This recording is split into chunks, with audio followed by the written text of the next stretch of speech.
ગુણેશ સ્વામીની વાતો, પ્રકરણ 1, વાત 311. સ્વામીએ વાત કરી, આપણે તો 100-200 માણસને પાંખમાં લઈ અને ઉડી જાય એવા છીએ,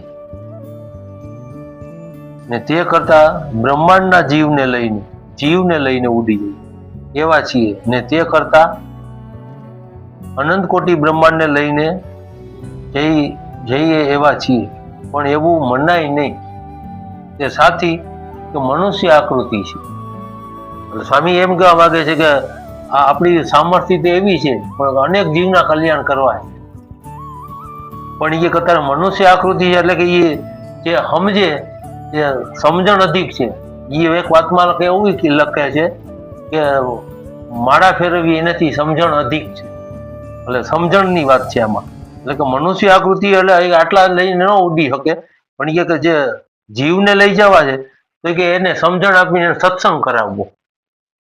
અને જીવની 312મી વાત, જીવની અવળાઈ તે શું કહીએ કે જીવ તો જીવ જ છે. તે કહ્યું છે જે કે ઊંટને સઘળે અંગે વાંકું એવો જીવ અવળો છે, વળી લંબકરણ જેવો જીવ, એનું પણ ભગવાનને તો સારું જ કરવું છે.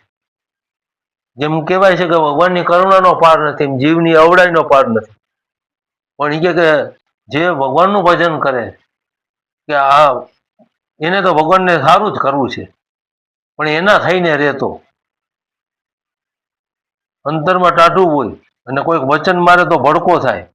તે સમાધાન કરવાનો ઉપાય જ્ઞાન છે. જ્ઞાન થાય ત્યારે જ સમાધાન અને સાચો રસ્તો મળે છે.